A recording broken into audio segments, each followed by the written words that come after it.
ఇక తెలంగాణ వాదం ఉండది, తెలంగాణ రాష్ట్రం ఇక మర్చిపోవాలి అనే సందర్భంలో మళ్ళీ ఇదే కరీంనగర్లో ఆనాడు కేసీఆర్ గారు రణనినాదం చేసి నిరాహార దీక్షకు బయలుదేరితే, నా శవయాత్రనో లేదా తెలంగాణ జైత్ర యాత్రనో అని బయలుదేరితే ఇదే అల్గనూరులో మళ్ళొక్కసారి ఆనాడు బ్రహ్మాండంగా ఉద్యమానికి ఊపిరిపోసిన కరీంనగర్ గడ్డకు వందనం, కరీంనగర్ బిడ్డకు వందనం.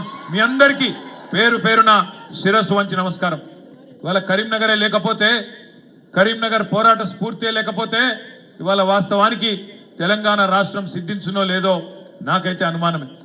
అట్లాంటి ఈ కరీంనగర్లో ఈరోజు నవంబర్ 29 నాడు 15 సంవత్సరాలు కేసీఆర్ గారి ఆమరణ దీక్షకు నిండుతున్న సందర్భంగా నన్ను ఆహ్వానించిన పెద్దలు గౌరవనీయులు గంగుల కమలాకర్ గారికి, రసమై బాలకృష్ణ గారికి, జిల్లా అధ్యక్షులు జీవి రామకృష్ణారావు గారికి హృదయపూర్వకంగా నా ధన్యవాదాలు.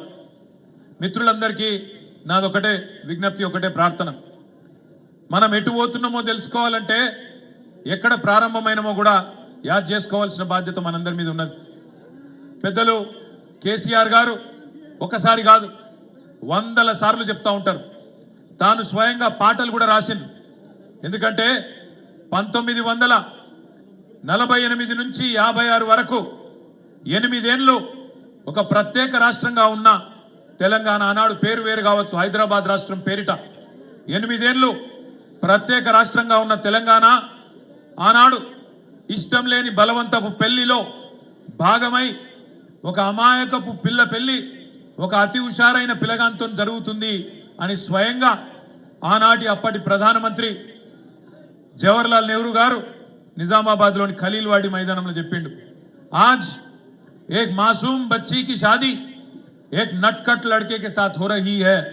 अगर ये मिलाप अच्छा चला तो अच्छी बात है, वरना जब चाहे तब तलाक ले सकते हैं అంటే ఎప్పుడు కావాలంటే అప్పుడు విడాకులు తీసుకోవచ్చు అని చెప్పిన మాట. ఆనాడు ఇష్టం లేని పెళ్లి చేసింది కాంగ్రెస్ పార్టీదే. ఆ తప్పు చేసింది కాంగ్రెస్. 1956 నుంచి 68 వరకు అడుగడుగున అన్యాయం జరిగితే 68లోనే మరల పడ్డది తెలంగాణ. 1968లో ప్రారంభమైన ఉద్యమం 71 వరకు 3 సంవత్సరాల పాటు అద్భుతంగా సాగింది. కరీంనగర్ కావచ్చు, తెలంగాణలోని ఆనాటి 10 జిల్లాలు కావచ్చు, అద్భుతంగా కదిలినాయి.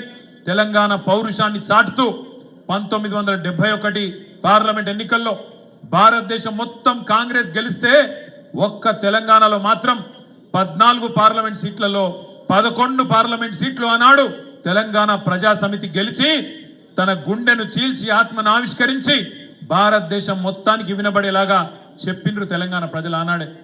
370 మంది తొలి దశ అమరుల సాక్షిగా 11 సీట్లనిచ్చి మా తెలంగాణ మాకు కావాలి అని స్పష్టంగా దేశ రాజకీయ వ్యవస్థకు చెప్పిండ్రు.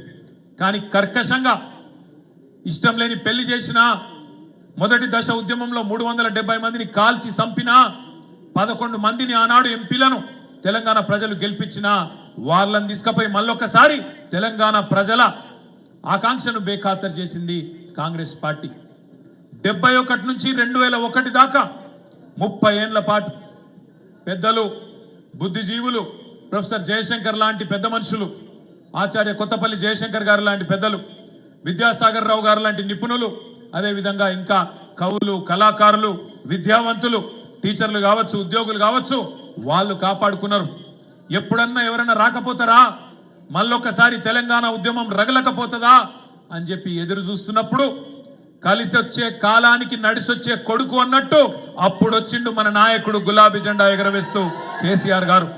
ఇదే కరీంనగర్లో రణనినాదం చేసి, సింహగర్జన చేసి తెలంగాణకు మళ్ళీ తిరిగి మలి దశ ఉద్యమానికి ఒక రాజకీయ రూపాన్ని కల్పించి గులాబీ జెండా ఎగరేసి తెలంగాణ వచ్చుడో కేసీఆర్ సచ్చుడో, మీరు అవసరమైతే నేను కనుక ఉద్యమం నుంచి తప్పుకుంటే రాళ్లతోని కొట్టి చంపే అధికారం మీకు నేను ఇస్తున్నా అని ఆనాడు సింహగర్జనలోనే కరీంనగర్ వేదికగా ప్రకటించిన నాయకుడు కేసీఆర్ గారు.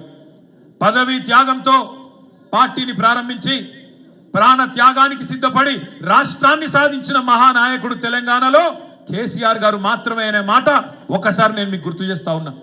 దయచేసి మిత్రులందరూ నేను కోరేది ఒకటే, ఇవాళ చాలా మంది చాలా మాట్లాడచ్చు. కేసీఆర్ గారు పార్టీ పెట్టినప్పుడు 2001 ఏప్రిల్లో ఎటువంటి పరిస్థితి ఉండనో ఒక్కసారి దయచేసి ఆలోచన చేయవలసిందిగా నేను కోరుతున్నాను. ఆ రోజు కేసీఆర్ గారి వయస్సు కేవలం 46-47 ఏళ్ళు, చాలా చిన్న వయస్సు. ఒక రాజకీయ నాయకునికి 46-47 ఏళ్ళ వయసు అంటే అప్పుడప్పుడే ఆయన జీవితం బ్రహ్మాండంగా ప్రారంభమవుతున్న పరిస్థితి. ఇంకొక 20-25 ఏళ్ళు అప్పటికే మంత్రి పదవి, డిప్యూటీ స్పీకర్ పదవి, అన్ని పదవులు చేస్తున్నారు కేసీఆర్ గారు.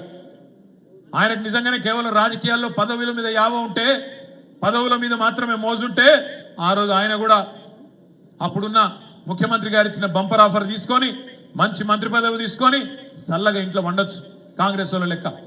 కానీ అట్లా కాకుండా అన్నిటికీ తెగించి తెలంగాణ నాయకులంటేనే తెలంగాణ ఉద్యమాన్ని పదవుల కోసం తాకట్టు పెడతారనే బదనాం ఏదైతే తెలంగాణ సమాజంలో ఉండేనో దాన్ని దూరం చేయాలని చెప్పి పదవి త్యాగంతోనే ఆనాడు తెలంగాణ రాష్ట్ర సమితి అనే పార్టీని ఆనాడు ఆవిర్భావం రోజే 3 పదవులకు కూడా రాజీనామా చేసిండ్రు కేసీఆర్ గారు.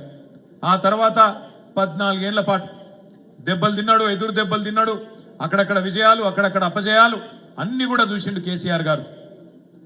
పాట కూడా రాసిండు తానే స్వయంగా. తెలంగాణ ప్రజల్లో ఒక విశ్వాసాన్ని నింపడానికి సిపాయిల తిరుగుబాటు విఫలం అయ్యిందని అనుకుంటే వచ్చేదా దేశానికి స్వాతంత్రం.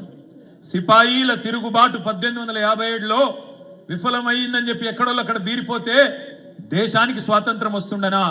అట్లనే రాజీ లేని పోరాటమే విజయం సాధిస్తుంది, ముమ్మాటికి తెలంగాణ రాష్ట్రం వచ్చి తీరుతుంది అని ఆనాడు 2001లోనే పాట రూపంలో, మాట రూపంలో కేసీఆర్ గారు ఆనాడు చెప్పడం జరిగింది.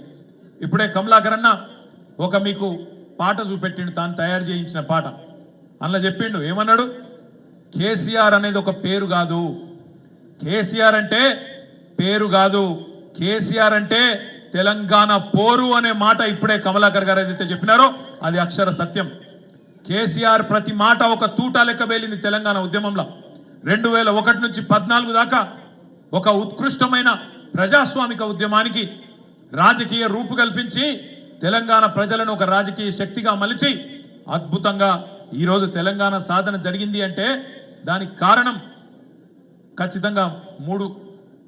ఒకటి కేసీఆర్ నాయకత్వం, రెండోది విద్యార్థి అదేవిధంగా పోరాట వీరుల అమరత్వం, మూడవది కాంగ్రెస్ పార్టీ కర్కశత్వం. కేసీఆర్ నాయకత్వం, విద్యార్థుల పోరాట వీరుల అమరత్వం, కాంగ్రెస్ కర్కశత్వం, ఈ మూడింటి వల్ల తెలంగాణ ప్రజల్లో ఒక నిప్పు పుట్టి అది ఆర్పలేని నిప్పుగా మారి ఆఖరికి మమ్మల్ని కాల్ చేస్తుందేమో అని కాంగ్రెస్ పార్టీ భయపడి ఇయ్యకపోతే ఈపు చింతపండు అవుతుందని చెప్పి అర్థమైనాక ఆనాడు విధి లేక దిగి వచ్చి ఇచ్చింది కాంగ్రెస్ పార్టీ. ఇది వాస్తవం. ఇవాళ ఎవరో ఒక ఆనాడు ఉద్యమంలో అడ్రస్ లేనోడు మాట్లాడుతున్నాడు. ఇవాళ ఆనాడు తెలంగాణ ఉద్యమంలో మన మీదకి తుపాకీ తీసుకొచ్చినోడు ఇవాళ మాట్లాడుతున్నాడు. సోనియమ్మ తెలంగాణ ఇయ్యకపోతే మీరు నాంపల్లి దర్గా కాడ అడుక్క తింటుండే అని మాట్లాడుతున్నాడు తెలంగాణ ప్రజలను ఉద్దేశించి. ఇవాళ గద్దెనెక్కినోడు ఆయన. ఇవాళ అదృష్టవంతుడు, అధికారం ఆయనకు ఉండొచ్చు, అధికారం నీకుండొచ్చు, కానీ తెలంగాణ ప్రజల అభిమానం ఖచ్చితంగా కేసీఆర్ కు ఈ గులాబీ జెండాకే ఉన్నది. ఇది అక్షర సత్యం. నువ్వు ఇవాళ అరిచేతుల వైకుంఠం చూపెట్టి 6 గ్యారెంటీలు అని చెప్పి 420 హామీలు ఇచ్చి దొంగ మాటలు నంగనాచి కబుర్లు చెప్పి ఇవాళ నువ్వు గెలవచ్చు. కానీ ఒకటి మాత్రం వాస్తవం బిడ్డ, ఏ రోజుకైనా ఏనాటికైనా తెలంగాణ చరిత్ర రాసిన రోజు కేసీఆర్ గారు హిమాలయాల పర్వతమంతా ఎత్తున ఉంటే కనీసం నువ్వు ఆయన కాలి గోరికి కూడా సరిపోని పాత్రలో ఉంటావు అనేది అక్షర సత్యం. ఇలా ఏ ఊరికన్నా పోదాం, ఏ ఊరికన్నా పోదాం, ఏ తాండ కన్నా పోదాం, ఏ బస్తీ కన్నా పోదాం, ప్రజలు ఏమనుకుంటున్నారో నీ సంవత్సరం పాలన గురించి ఒకసారి తెలుసుకో దమ్ముంటే నేను అడుగుతా ఉన్నా. ఎక్కడ పోయినా ఒక ఆటో అన్నను కదిపితే ఆయన తిప్పుతున్నాడు, ఒక రైతునికి తట్టుకొని మాట్లాడితే ఎక్కడన్నా కదిలిచ్చి మాట్లాడితే ఏడుపొక్కటే తక్కువ ఉన్నది. మహిళలను ఏమమ్మా ఎట్లున్నారంటే వాళ్ళు బాధలే చెప్తున్నారు. ఇలా తెలంగాణలో ఏ ఒక్క వర్గం, ఆఖరికి గురుకులాల్లో ఉండే పిల్లలు వాళ్ళు